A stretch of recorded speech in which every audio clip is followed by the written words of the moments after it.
versus if we all these years was knows that I was like sitting around. Yeah.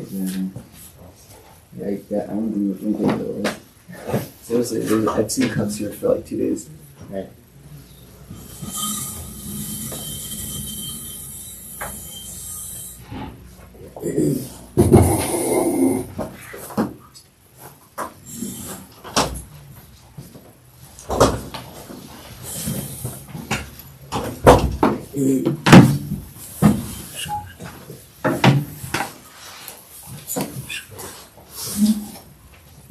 The smaller table.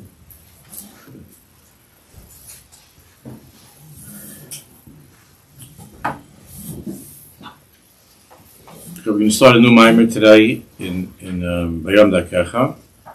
The mimer on Kedusha. Kofi Zayin. It's the Avodah of Shovevim.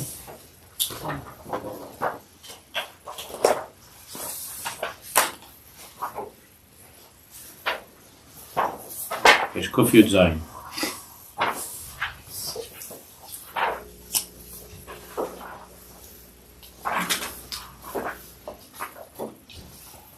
Kodesh tiv ki Kodesh ani Hashem Elokeichem. HaKedusha hi hamaftech l'chol avodas Hashem Yisbarach. Now we generally, our way of thinking is that Kedusha is the final objective and goal of all of our avodas Hashem. That kulei hai v'ulai, one day, if it's possible to climb the ladder, of Mesilas Yesharim, to get to that place that's called Kedusha, that's a madrega of tzaddikim. It's reaching a certain plateau, a certain place, a certain status of an Ish Kodesh, and because of that first impression that we have, we don't see it as an Avoda in our everyday life, from minute to minute, except of course that when we were taught Kedoshim Tiu and Rashi and to be Prushim and Harayas, that to try to separate ourselves from things that are unholy. So that we understand is an Avodah every minute of our lives. But we don't see Kedusha, and that madrega of Kedusha is something which is within our reach. So Kedusha is really hamaftech l'chol avodas Hashem Yisbarach. Kedusha is not the end goal. That's something else. A person's an Ish Kodesh. The end goal. It's not the end goal. It's hamaftech l'chol avodas Hashem Yisbarach. It's the key. It's the opening. It's the beginning of all avodas Hashem. That's what we begin with. Kedusha is the maftech. It's the key. It opens up a person to all avodas Hashem Yisbarach. Kirak ayidei shahadam miskadesh. There's a difference between the noun or to say a person is a Kodesh. He is a Kodesh. Okay, so you have the Alshach HaKodesh, the Ari HaKodesh, the Moshe Weinberger HaKodesh. So that's whatever that means. But there's to be miskadesh, to be mekadesh oneself. It's every moment of a person's life. Kirak ayidei shahadam miskadesh, hu matzliach lihidabek b'Hashem Yisbarach. Only if a person is working on this midah of kedusha, kedusha is a midah. It's not just a certain title or a status. It's a midah kedusha. When a person works on this midah and he's miskadesh, mikadesh himself, miskadesh through that avodah of kedusha, hu matzliach lihidabek b'Hashem Yisbarach. It's possible to be misdabek, to be attached to Hashem Yisbarach. And the Shechina is upon him. When the Shmasam is chaberes l'shorsha, and his neshama is able to connect to its root, to its shorish. V'zaklipas baruches imeno, And to the extent that the person works on this, the other side, the klippos, run away from him. And the person is able to live a life of truth.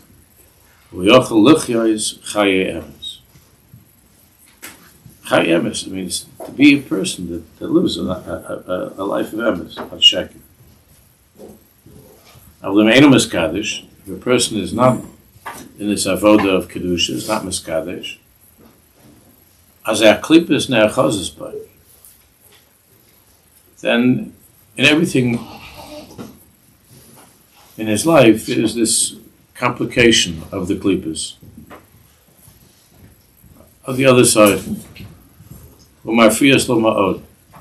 and these klippos from the other side, they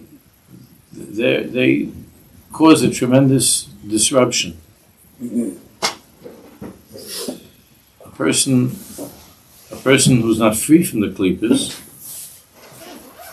so the result of that is that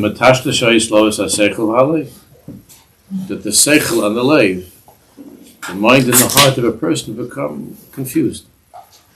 The klippos are like we go on a tiul in Eretz Yisrael, or the place where they have it. So you have those plants that they stick to everything. Like you walk somewhere and they will stick to you. Those little thorny things, I don't know what they're called. But they stick to you. They stick to your clothing. They stick to you. So the klippos have a way of doing that. And when a person is not in the avoda of kedusha, so the seichel and the leiv, everything is. And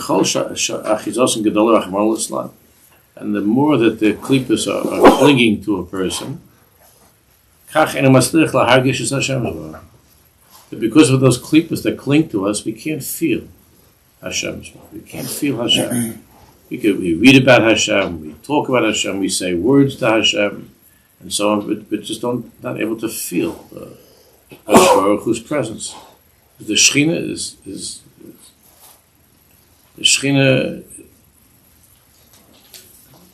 the Shechina connects to a surface that is smooth, that's clean.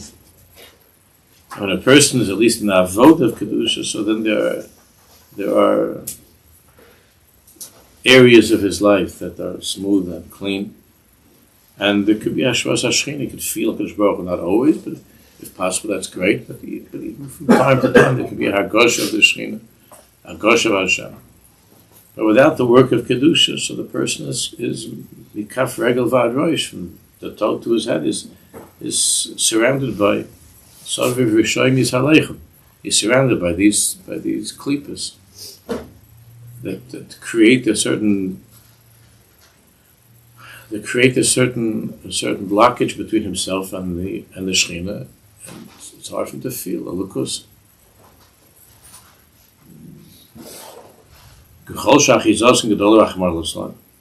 And the more that these klippos are clinging to a person, the person can't feel. It's harder to feel Hashem, to feel Amunah. Therefore we find throughout the Torah over and over, Hashem is continuously being mechazek us and warning us and reminding us about this midah of kedusha. So obviously, it's not just for the Orachaim HaKodesh. It's not just for the Baal Shem Tov HaKodesh. It's for each and every one of us. That's why we'll read some of the psukim in a minute. That's why the parsha of Kodesh T was Davke said by Adas B'nei Yisrael, Kol B'nei Yisrael, is because, as Rashi brings in Chazal, that Hashem's Baruch Davke gathered together every single Jew to hear those words, Kodesh T.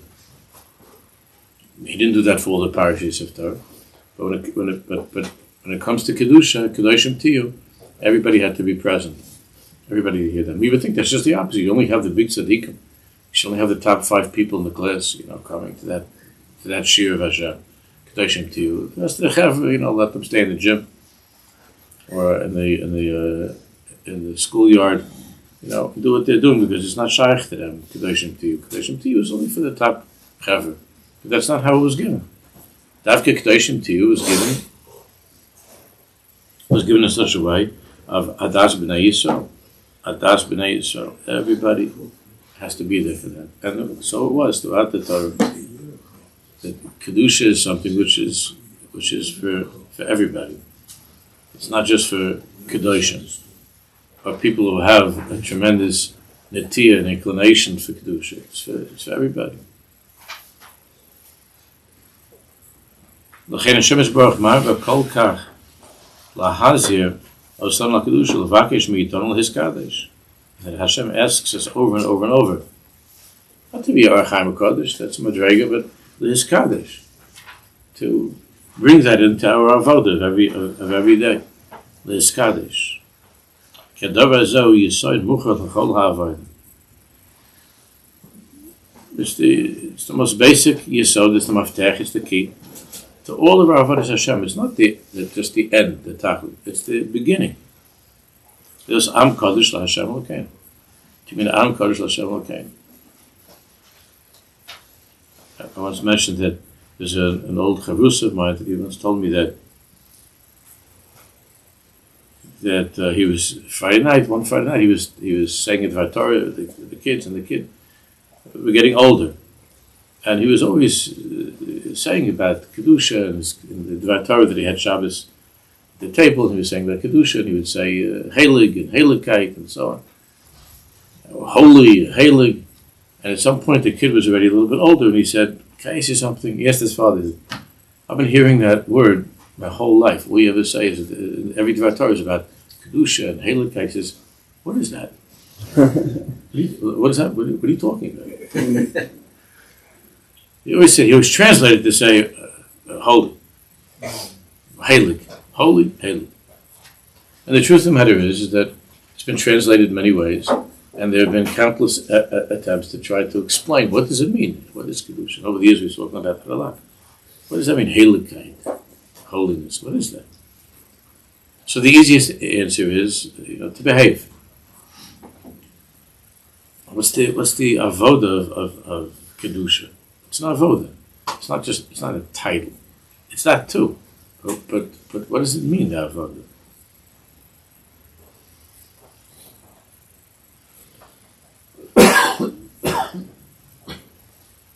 So let's begin.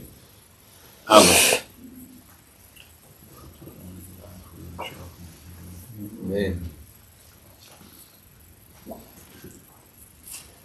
Hagdaras inyan hagdusha hi hu sheniya shayachim l'Hashem Yisborach. The basic hagdara of kedusha is that you belong to Hashem. You belong to Hashem. You made a decision in your life that you're signed up on that team. So shaykh is HaKadosh Baruch Hu. Sheni shayach l'Hashem Yisborach u'mufrashim yuchadim lo. And you've made a decision.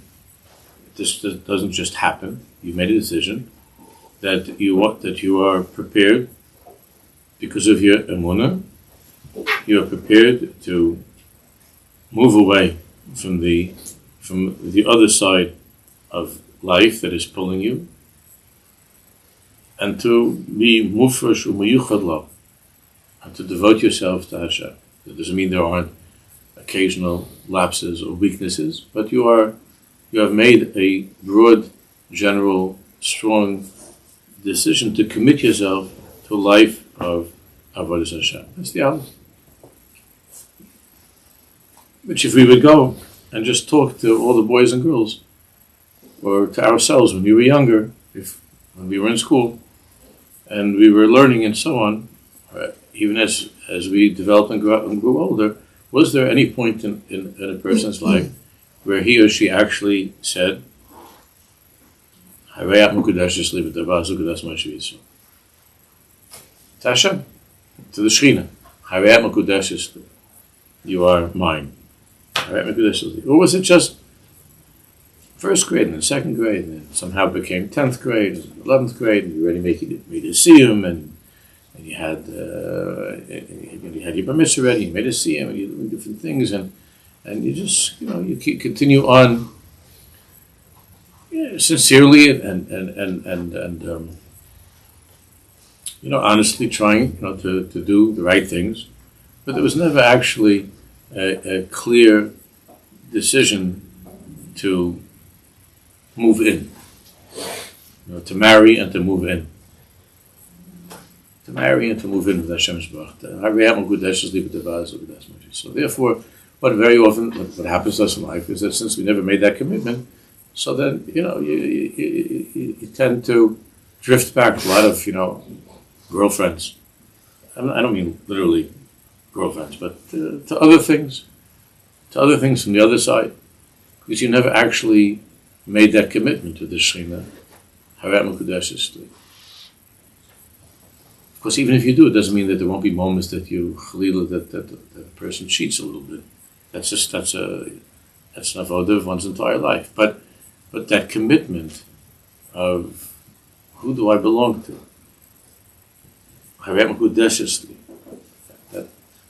That's something that mostly growing up, I never interviewed anybody, so I can't say for sure. But maybe it's not right. But it would seem that the Yiddishkeit is just the Yiddishkeit that sort of rolls on.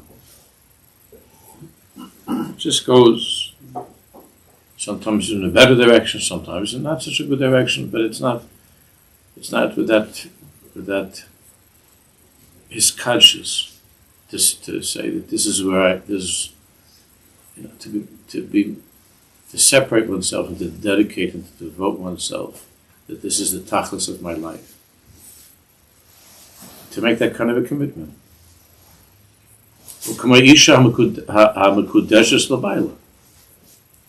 Like the kala that becomes mekudeshes to her husband, to her chassan. She shayeches and miyuchedes raklo, as Tosfos and the Rishonim explained at the beginning of the Masechta. To be separated and to be miyuchedes. That's what it means. To be singularly for you.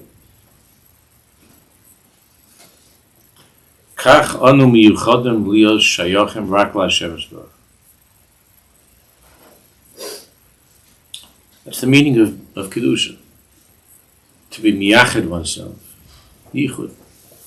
Kach anu miyuchadim lios shayochem rak LaHashem Yisborach. Lios kshurim rak ito be'emes. And even though the same way we have a husband and wife, and the husband goes to work, and the wife that does her work during the day, wherever she goes or at home, she's doing other things. But the kesher of being miyuchadim, mufrashim, goes with them, has to go with them everywhere they are. Miyuchadim mufrashim to each other. So if there are outside attractions or things that are pulling away, so when there is an absolute commitment of kedusha, so the kesher is a kesher amiti, an emistic kesher, so the person is not open for business, not interested. No flirting in the office. It's not shaykh. Because hukasha, mufresh, miyuchad to that person. So there's no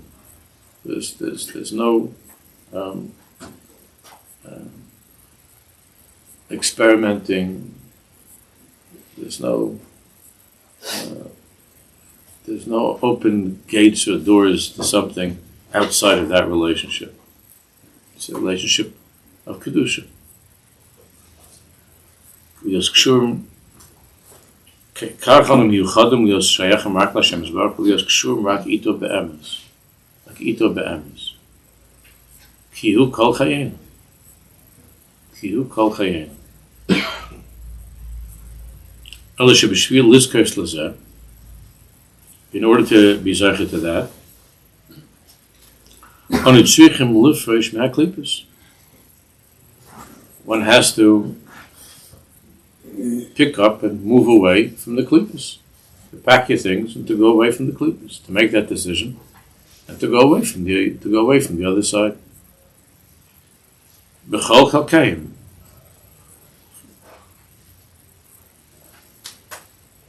And that's where you see that those people are sensitive to that relationship, so they don't have to go into all kinds of pilpulim. Let's say there's an example. There's you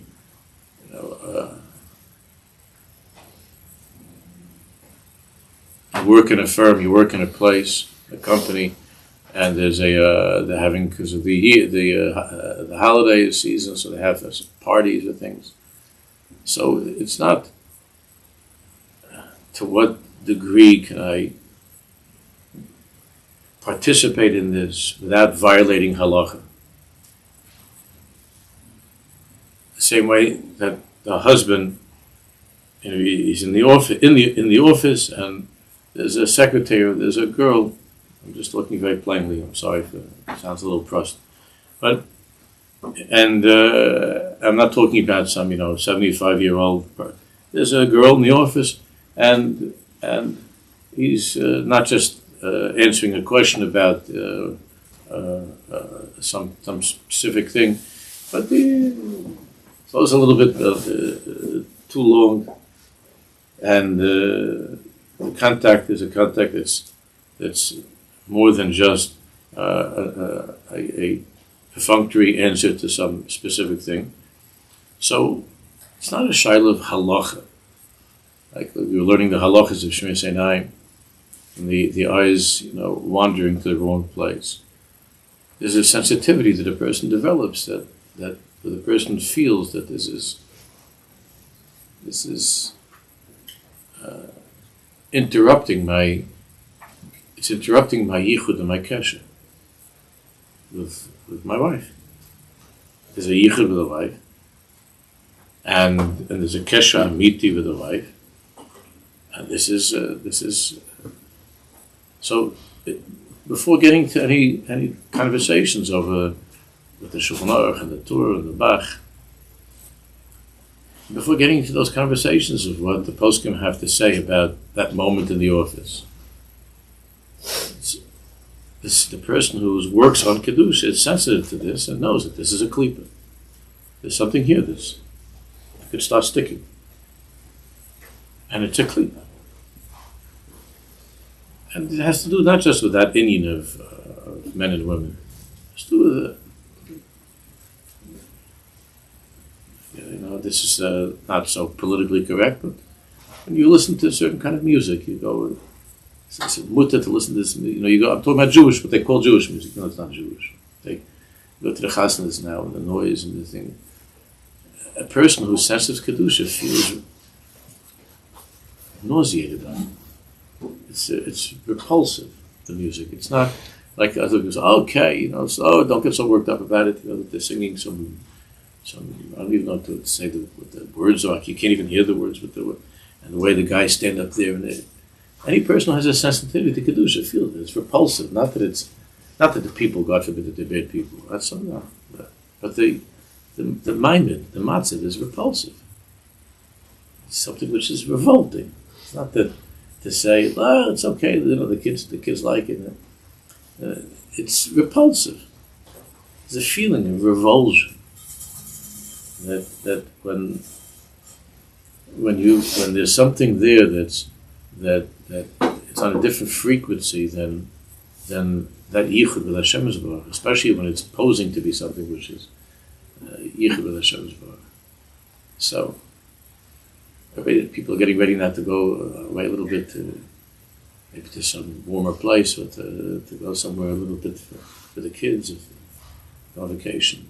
And when a person's away from their Beis HaMedrash, they're away from their home, so to a sensitivity of knowing where and what, and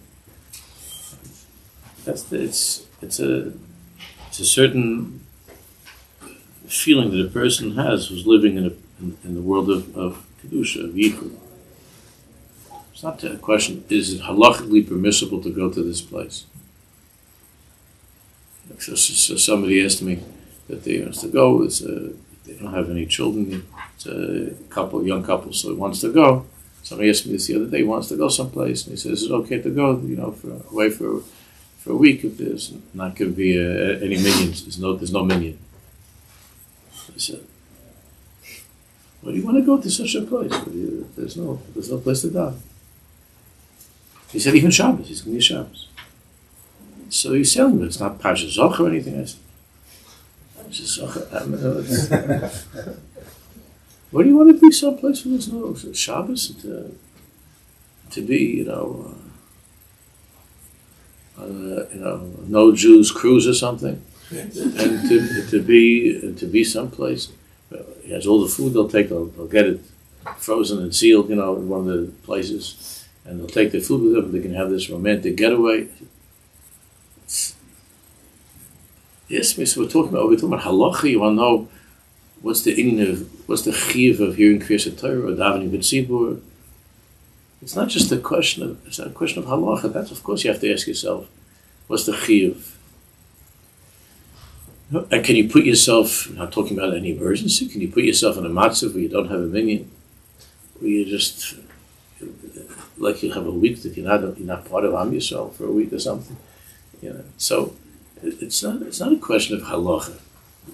Don't you feel that's something don't you feel there's something wrong with that? Something that's something that bothers you, that would bother you. It's a certain sensitivity that when a person works on this midah, and you miyachad yourself, you mafresh yourself, that's Hashem's work. So these are things that don't have to be asked as shilas. What am I talking about? Why am I going to such a place? It's a certain feeling of yichud kesher. And then when someone's not in that parsha, it's hard for them to understand. So they're looking for psak, something. Where does it say this? Where does it say you can't go to this place? Where does it say that it's also to be without Kriyas Torah? If you're someplace where you can keep Shabbos 1,000%, where does it say that it's also? Not just as to say that it's not the good thing, but where does it say that it's also for me to go? So that's a different relationship with the Kodesh Baruch.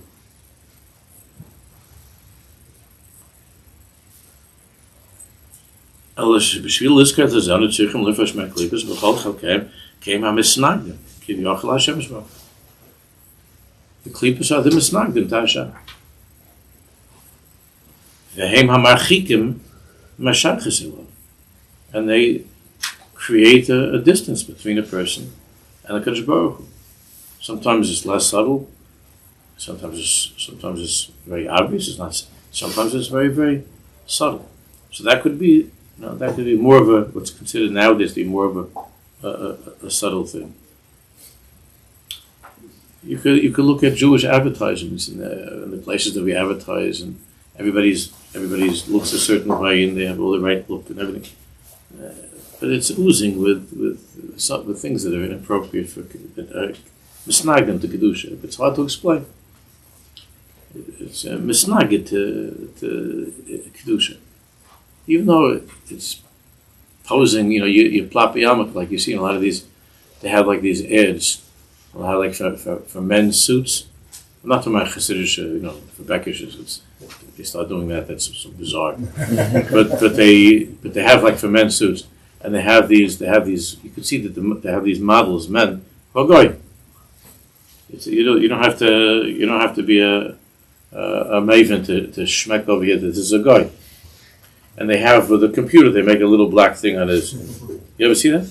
They put you could see that it's a picture. They haven't perfected how to make this guy look like he's a Jew.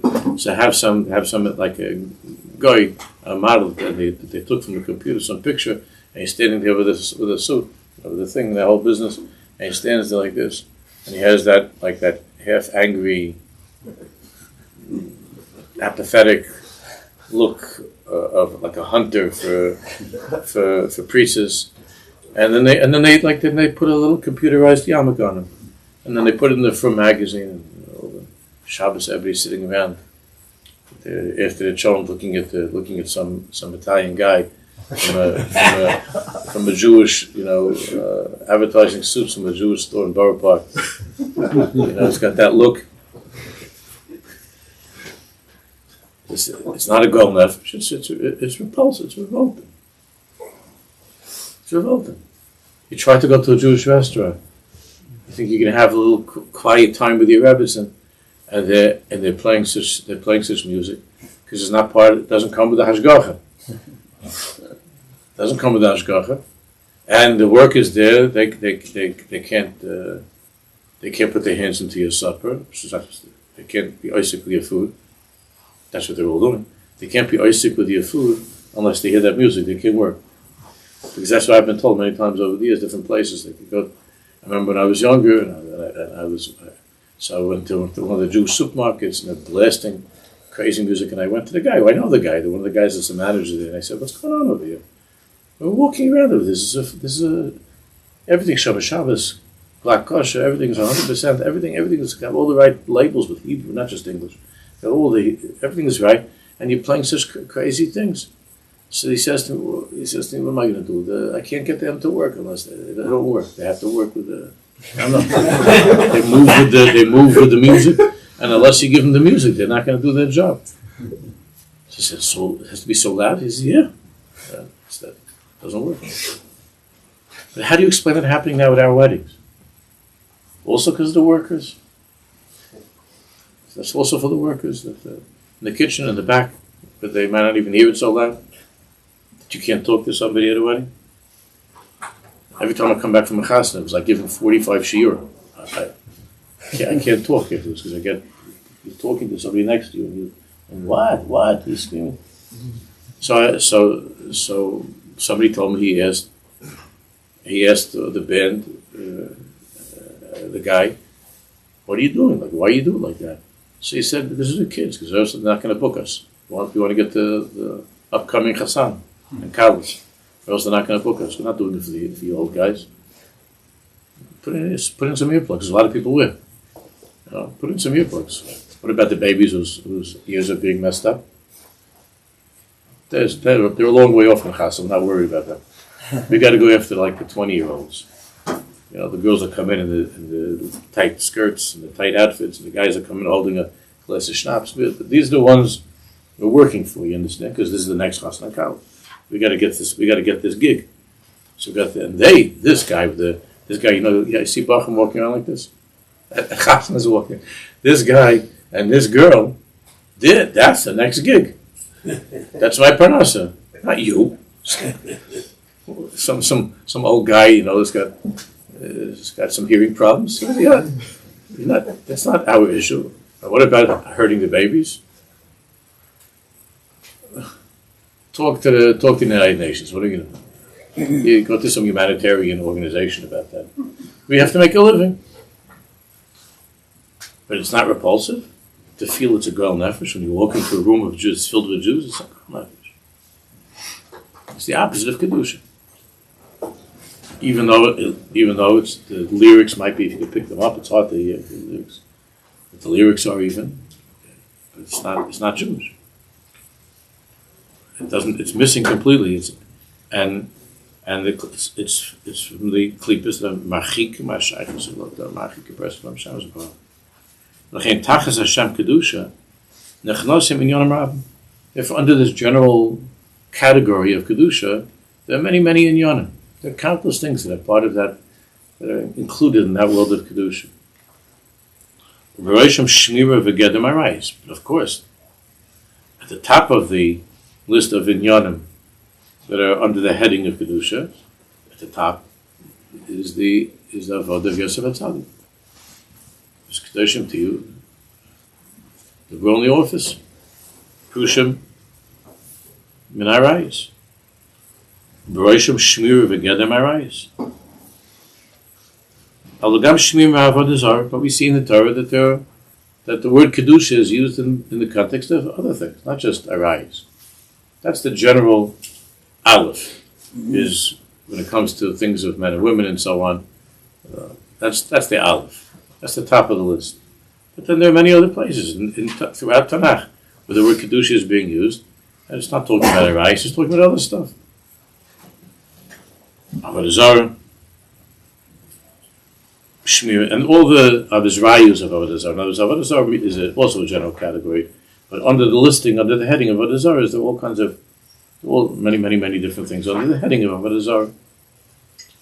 Ushmir mimachal sasuras. We see that Kedusha is used in the Torah when it comes to the food that we eat. Kedusha is used in the Torah. It comes with the food that we eat. Ushmir mikol inyani tuma. How it's used in the Torah. All inyani tuma. Shekulam inyanim hu. What they all share in common is harchoka, the Avodah of Kedusha in all these areas is harchoka mehaklipas vatuma. That a person belongs to Hashem. He does not belong to the world of Tumas and the Klipas. He's committed. He's committed to the world of Kedusha. He wants to live his life in that world of Kedusha, not in the world of Klipas and Tumah that just put on, a Bakush and a Shreimer, but to live be'emes in the world of Kedusha. And therefore we find throughout Tanakh.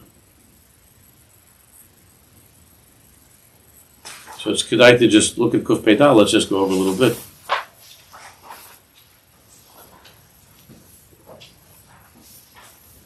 That's the Aleph. Rashi says Kedush Kedushim to use Pushman. That's not the end. That's not the whole thing. But that's the Aleph. The Darshu Chazal.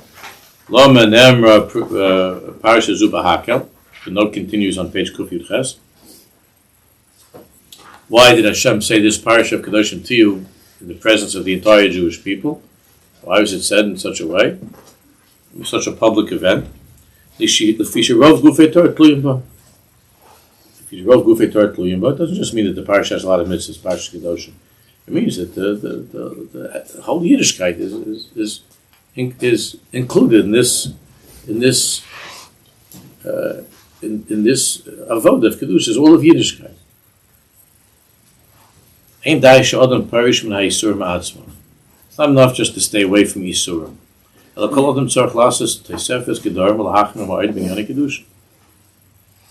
a person has to, on his own, since it's a certain sensitivity, like the husband and the wife, might not say that it's also for him to go to that little corner of the office where there's some kind of thing going on, some bantering and chatting. So it might not be that it's usher, but he is machmer on himself because he feels intuitively that this is something my wife wouldn't feel good about. This is not something which is not right in our marriage for me to be part of that. And he adds that doesn't mean that it's officially usher, and he can't sit there. But he makes a tosefes gad. He adds.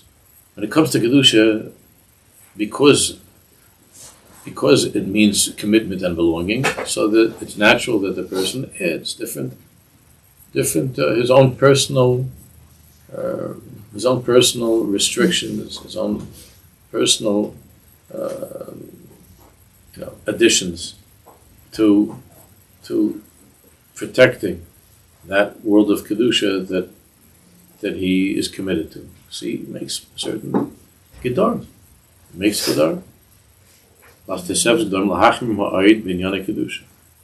Lahachmir ma'oid b'inyan kedusha. Very machmir in inyan kedusha. Yeah, klipas elum sukanis mode because these klipas are very dangerous. Kamei shama chazal ain't up to troubles like rice, especially when it comes to this opinion of arayas of men and women and so on. Nobody can say that he's clear and this is no problem. And there's no issues. And the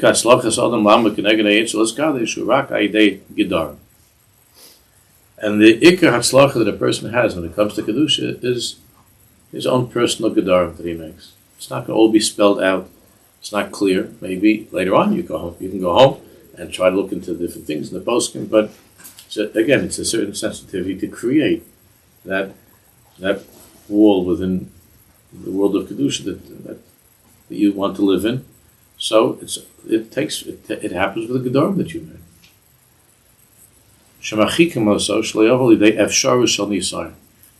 to keep you from even the possibility of being in a situation that you have to, that would be compromised, that would be the right thing.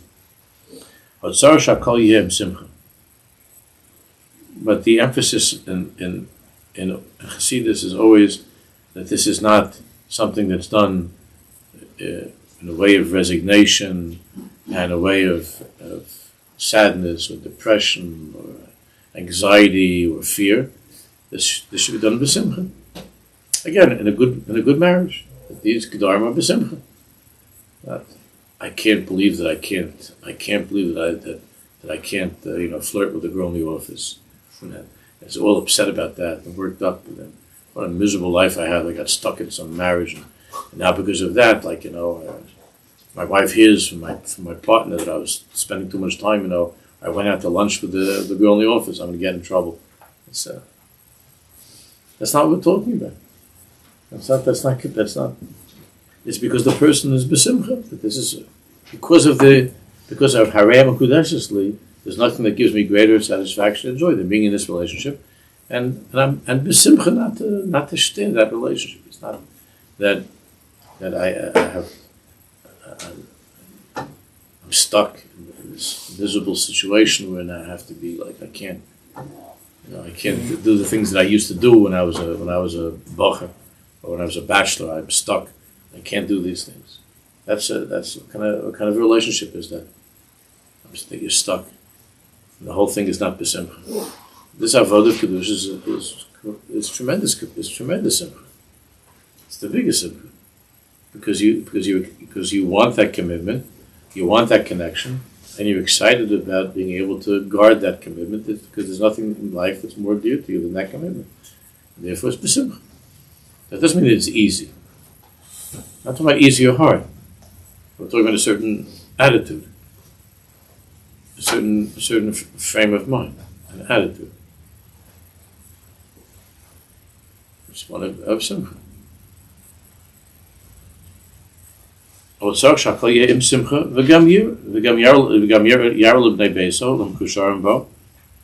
is a davar tov misamech, and that the family, if he's blessed with a mishpacha, that the family, they see that the parents, the father, is somebody whose Yiddishkeit is misamech, is besimcha. Even though the father stays away from all kinds of things that are not appropriate for a person that's Avodah Hashem, the children don't look at their father as being a martyr, and he doesn't give over the impression that he's a martyr and that he's the suffering servant of God. He's a person that's besimcha. This is what makes him happy.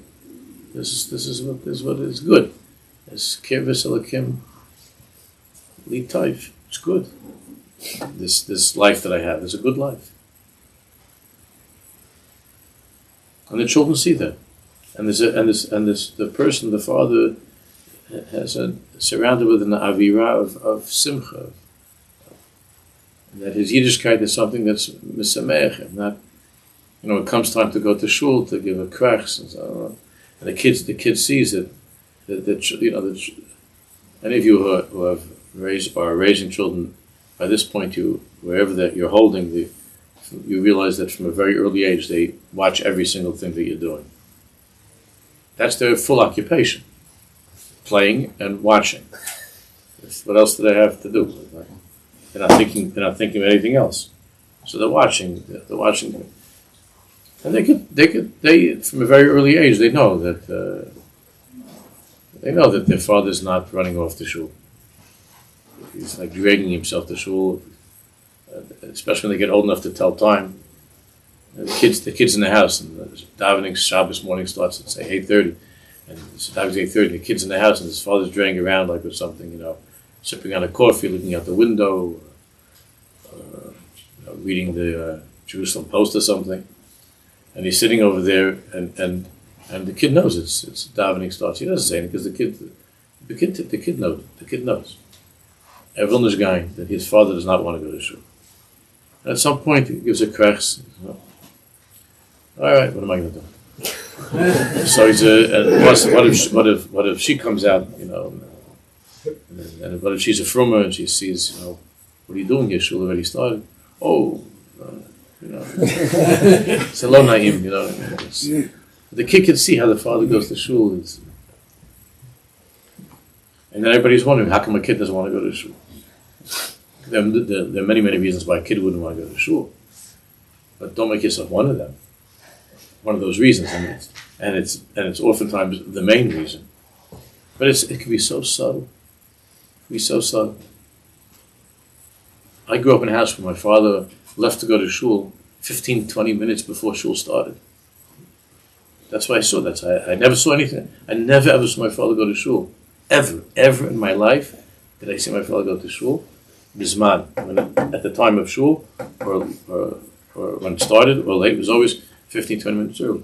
I just met somebody at the chasna last week that he said to me, "Oh yeah, I know. I davened together with your father in Queens, and him and his chavusa, Aish, the two Hungarians there that they were always there 20 minutes, half hour before they would put on 1,000 film and shnais.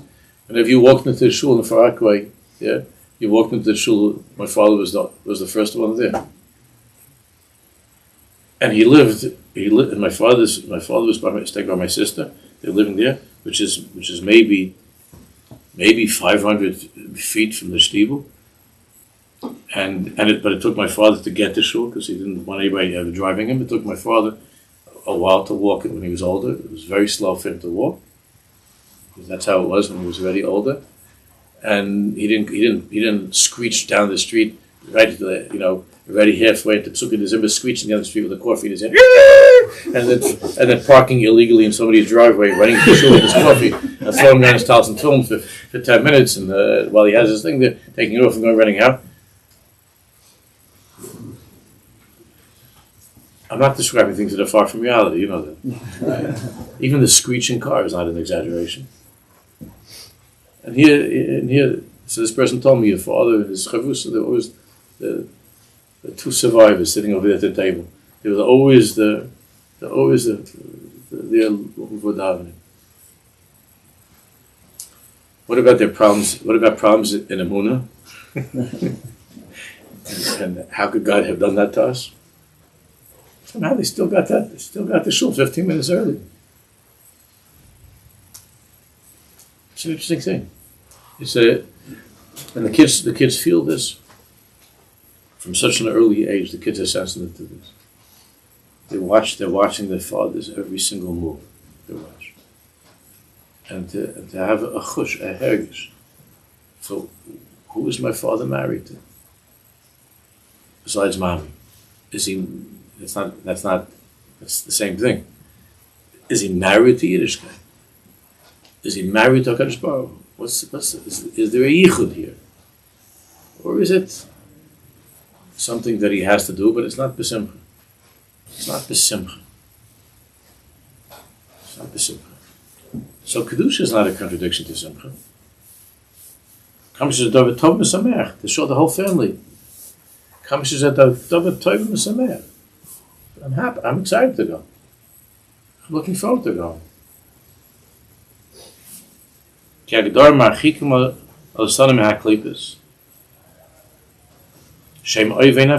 Klippas are the enemies of our soul. And Kedusha is mekarv us to a life of truth.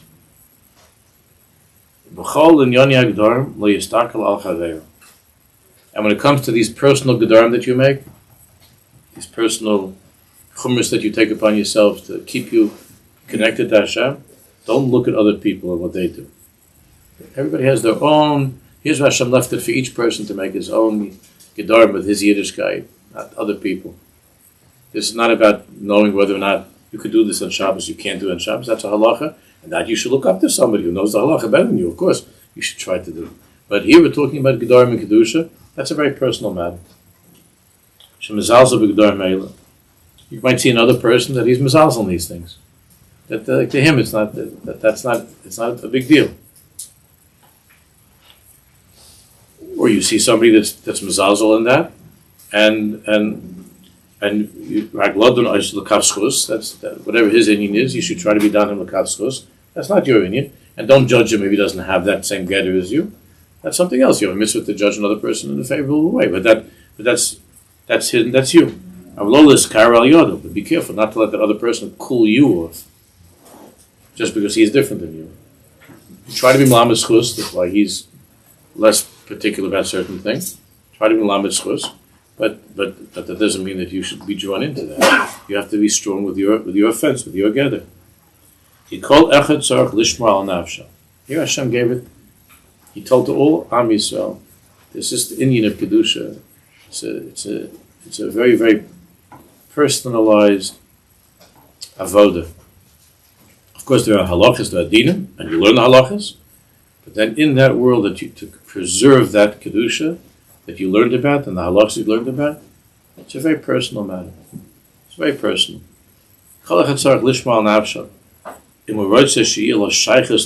Same way with marriage.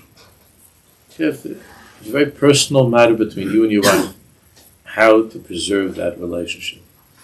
It's not just about halachas and dinim and reading some manual that somebody else wrote or some book that tells that this is what marriage, this makes. It's a very, if you live that way with all kinds of books, like when you have on your table all these different books and you have your plugs, your things in, I forgot what they call them, to listen to, your headphones, to listen to different classes and Shiur and how to treat your wife, how to talk to your wife, and you walk around your whole life like that with your headphones, and you're getting into a little bit of a heated conversation with your wife, and you say, hold on a second, 1 second, and you try to find on your thing a shiur on this moment that you're in, how to deal with this, or you ask the girl on the phone that answers, the all-knowing, you ask her, what do I do with my wife if my wife's upset that I didn't remember her anniversary? What do I say? That's what the world is.